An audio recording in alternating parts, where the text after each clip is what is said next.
Chapter 15. The Magic of Doing Nothing, a Lion's World. We decided to meet at sunrise today because it was the part of the day we cherished most. It brought with it the hope of a new day, a chance to reset and start again. We knew that there was no such thing as perfection and that all beings faltered, especially the human. Therefore, the rising sun was an opportunity to shed the past and start a new present. I'd asked Corey to come straight to the cove, for we, the inhabitants of the cove, were meeting earlier in the hours just before sunrise when silence was at its best and filled with peace and hope for a better day. Each day moving us all closer to a world guided by light, not darkness. We met to discuss ways by which we could spread the knowledge that was being shared here today to the rest of humanity. We were beginning to understand that humans had to be open and ready for this knowledge. We could not shove it down their throats. We could only love them into yoga.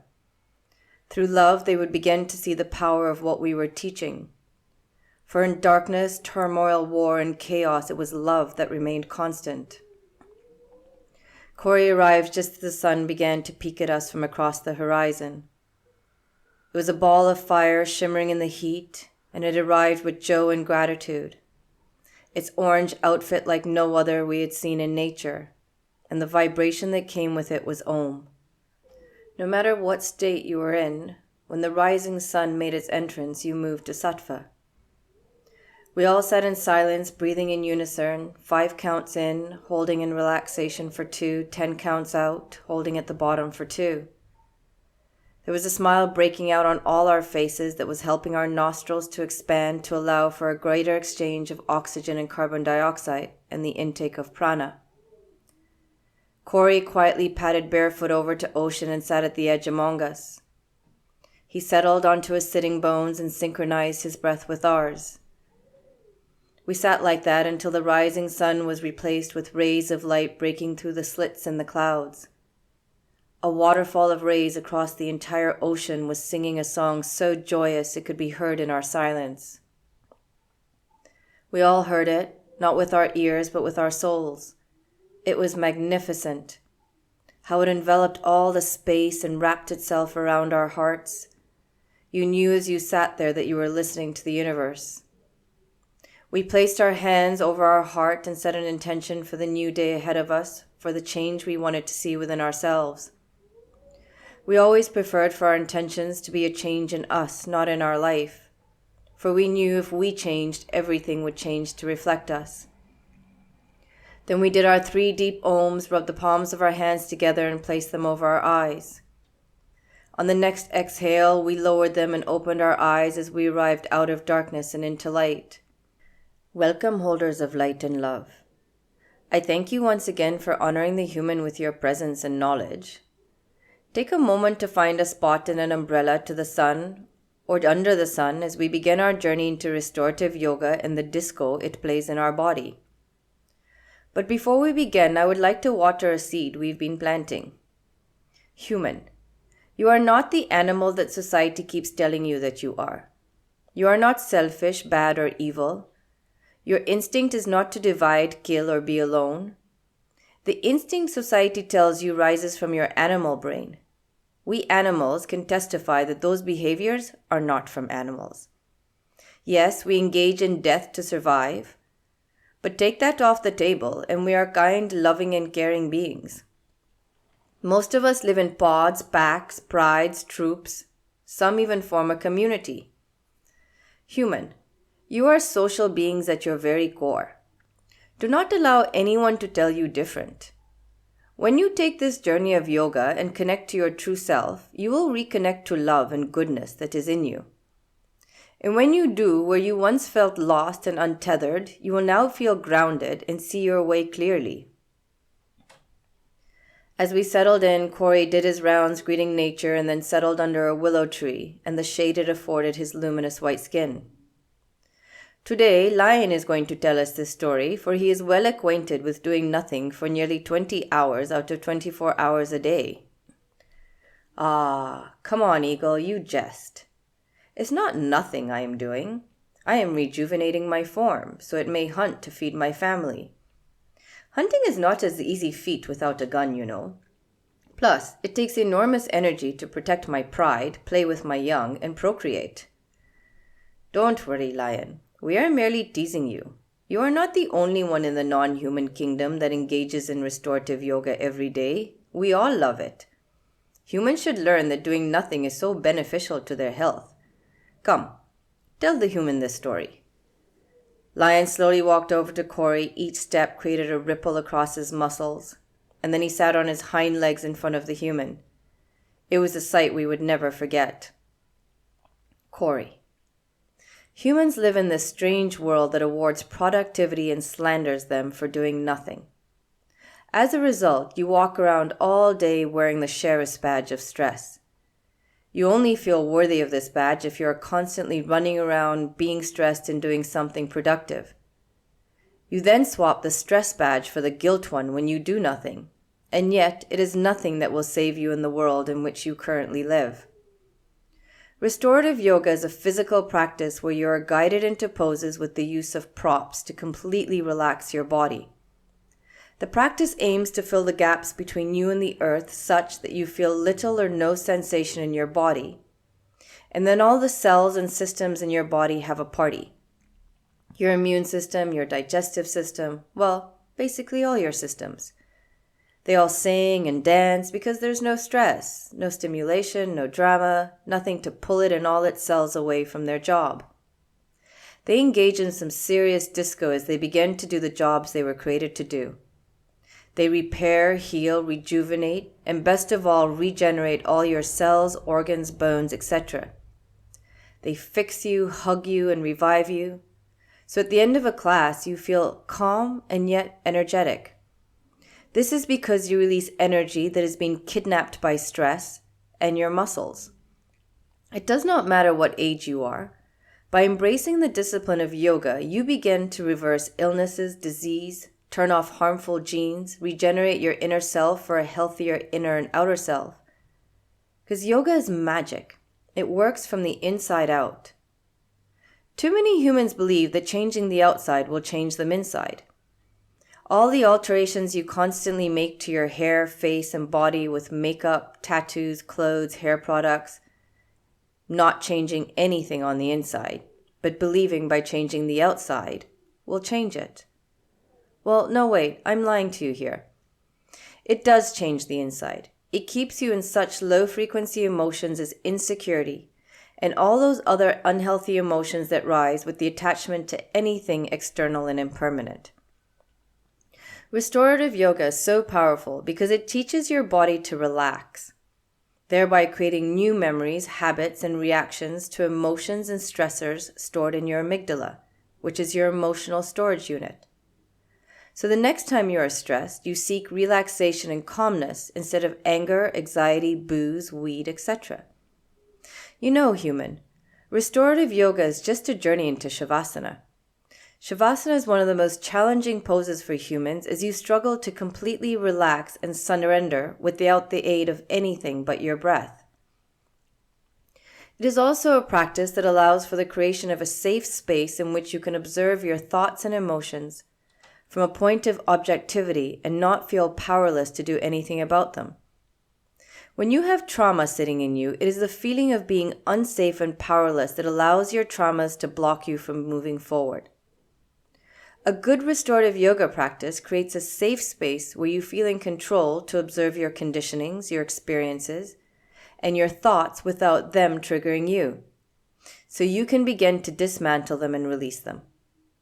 Restorative poses also allow for your nervous system to reset and bring your body back into homeostasis, which at the time activates your body's healing system. Most of you humans, Corey, are either living with your sympathetic system dominating, meaning you are always reacting to things and are constantly engaged in your senses, or with your parasympathetic system dominating, meaning you spend an inordinate amount of time sleeping, inactive, or in a sloth-like slumber. Both result in feeling a complete lack of control over your life and your emotions, as well as a weakened immune and digestive systems, among other things. This manifests on the outside as dry skin, hair loss, rashes, etc. Restorative yoga, shavasana, yoga nidra, and traditional yoga practices are so important because they all seek to bring you back into balance. What you want is for your parasympathetic nervous system to be in balance and healthy, such that its star player, the vagus nerve, can efficiently play the whole field that is your body. The wandering 10th cranial nerve is the only cranial nerve to leave the brain and go for a walk throughout your body. Its arms and legs extend into every major organ in your body like a caterpillar, acting as an informant that communicates between the organs and the brain. One of the most important of these links is to your gut, home to more immune cells than anywhere else in your body. The vagus nerve originates in the brainstem and runs down the human throat. Before beginning any practice with chanting a mantra, it creates a vibration that will stimulate this nerve. Om is particularly powerful as it allows your diaphragm to contract at length, thereby squeezing the vagus nerve that, along with your esophagus, runs through your diaphragm. When this happens, it releases a substance known as oxytocin. This substance slows down your heartbeat and reduces inflammation in the body. Om also ignites a vibration in your throat, the other place where you stimulate and massage your vagus nerve, along with the long M at the end of Om. By the way, gargling salt water after every toothbrushing also massages and stimulates your vagus nerve, as well as killing any bacteria hanging around at the back of your throat. Now, Corey, what I'm trying to explain to you is super important, because the vagus nerve is the most important component of the parasympathetic system and plays a multitude of roles, including creating new brain neurons, repairing brain tissue, exciting stem cells to create new cells. But most importantly, a vagus nerve protects inflammation in the gut from bypassing the blood-brain barrier and using a weakened vagus nerve to cause inflammation in the brain. But what I really want to speak about today is the relationship between the vagus nerve and the heart, and why it is so important to balance your nervous system with such practices such as yin and restorative yoga. Now, stay with me, because I'm going to try and simplify this. Remember your brainstem, where all your autonomic systems that you can influence but have no control over reside? Well, two of the autonomic systems that carry on whether you are consciously present or not are your respiratory system, which sits in your brainstem, and your circulatory system, which, by the way, is same for all of us beings. The lion stopped and pondered for a minute on how best to explain how this all worked. It was important for the human to have knowledge of how their own systems worked. They kept ingesting things without any awareness of what went on in their systems, their mind, their energy, and inevitably their consciousness. Okay, I think I have it. Human, close your eyes and follow the visual I'm about to create for you, which I can because my sympathetic system, the home of my unique creativity, is very much in balance. Now, visualize your respiratory system as housed in a magical temple inside your brainstem. In this temple, there are numerous happy, tiny breathing gurus sitting around a large table getting high on oxygen. In this same temple lives a long, beautiful, two-legged yellow caterpillar called Vagus. Now visualize one of its legs, the left one, extending out of the temple directly to the heart, where it attaches to the SA node, which sits on the top part of the heart, the atrium. Its right leg extends out and connects to the AV node on the heart that controls the expansion and contraction of the ventricles. The SA node is responsible for setting the rhythm of the heart. It is the pacemaker. When triggered, it contracts the top part of your heart and sends an electrical signal to the AV node to expand and then contract the lower part of the heart. The right part is responsible for sending blood to your lungs and the left to the rest of your body. Now, also in the temple is a bright blue snake connected to your sympathetic nervous system. That snake slithers out of the temple, runs down your spine to where it offshoots into a gang of similar fiber snakes that connect to the SA node, the pacemaker of the heart. In addition to the stoned gurus, the caterpillar and the snake, They are the friends of the gurus known as Sufis. These Sufis sit in other parts of the body, reporting to the gurus any shift that requires a change in heartbeat. For example, in the bloodstream, these Sufis are known as chemoreceptors that monitor oxygen and carbon dioxide levels in the blood. In the lungs, the Sufis are also known as mechanoreceptors that monitor the stretch in the lung muscles. Believe it or not, there is such a thing as stretching the lung muscles too much. Then there are the other Sufis in the hypothalamus that monitor hormonal changes due to stress, while others hang out in your frontal cortex where they seek to consciously influence your breath and therefore your heart rate. These Sufis are in constant communication with the gurus, sending them messages on the state of all your systems. The gurus then use the information to determine your heart rate and rhythm, or to tell the heart to just stop. You see, the gurus are a peaceful sort, and at some point, if they can't keep up with the overload of negative information that the Sufis keep sending them, they will seek peace and balance and just stop the heart. When you practice restorative yoga, you slow down your breath so there's an optimal exchange of oxygen and carbon dioxide. As your breath slows down, so do your thoughts, sending a signal to your hypothalamus that all is good. When all is well, there's no need to increase cortisol levels or dump harmful chemicals in you.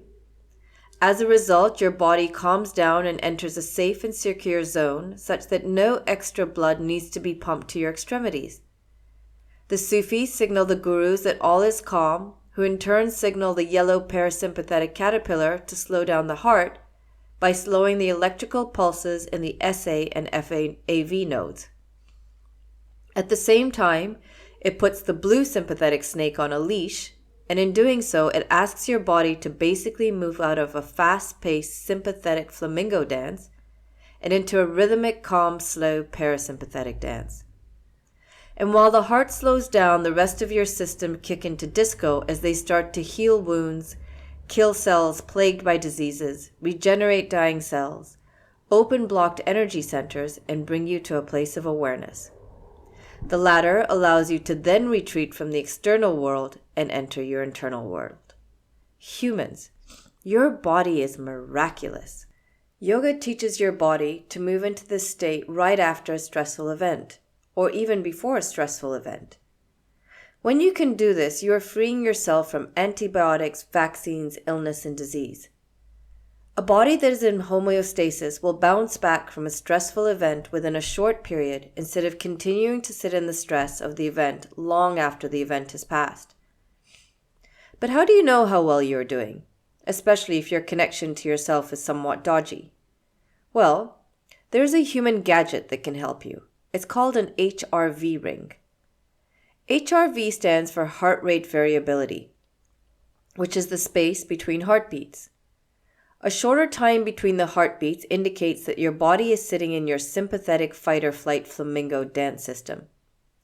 As the space between your heartbeats lengthen, your body begins to move back into balance and your parasympathetic slow dance system is activated. When playing with an HRV ring, there are two things you want to track. One is, how long after you've been in a stressful event does the space between your heartbeats get longer? In other words, the recovery rate of your body from imbalance to balance. The other is to check your HRV when you are feeling fine and calm.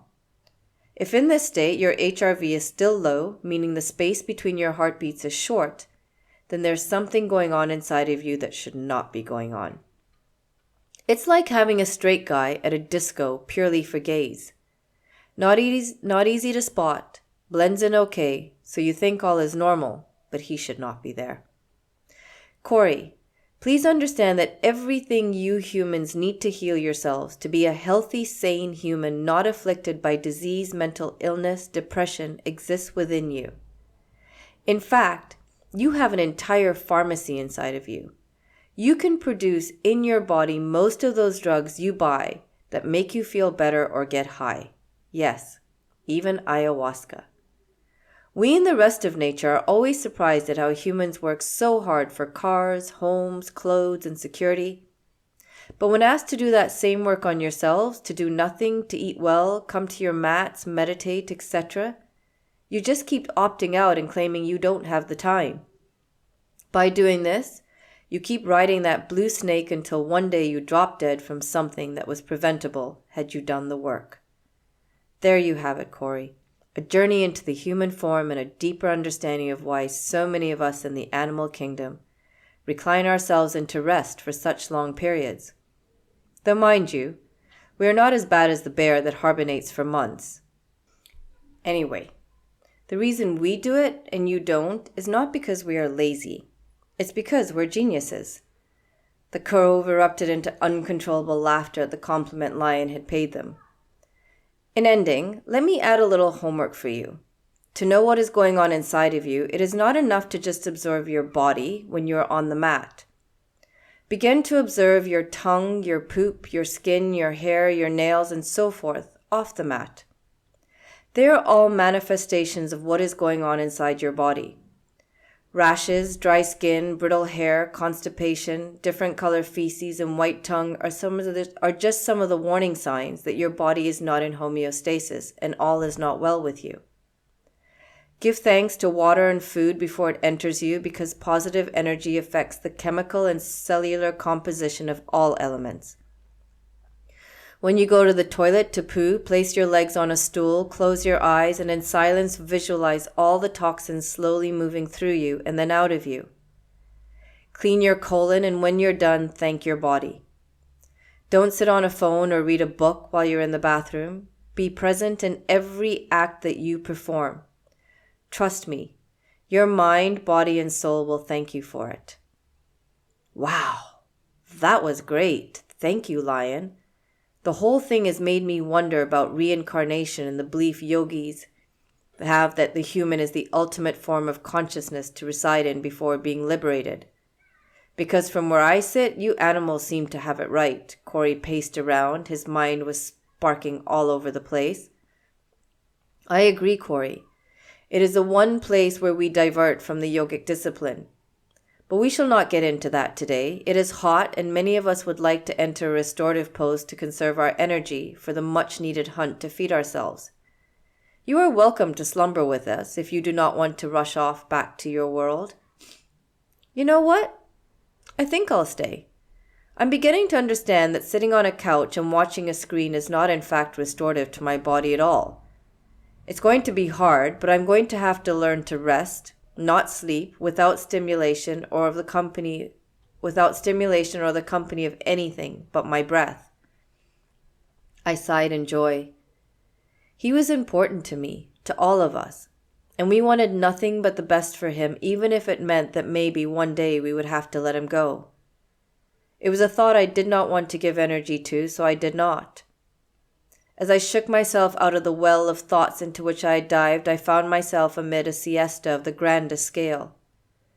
My vision found Corey under a tree. His head was on leopard, snake at his feet, and orangutan hanging over his head.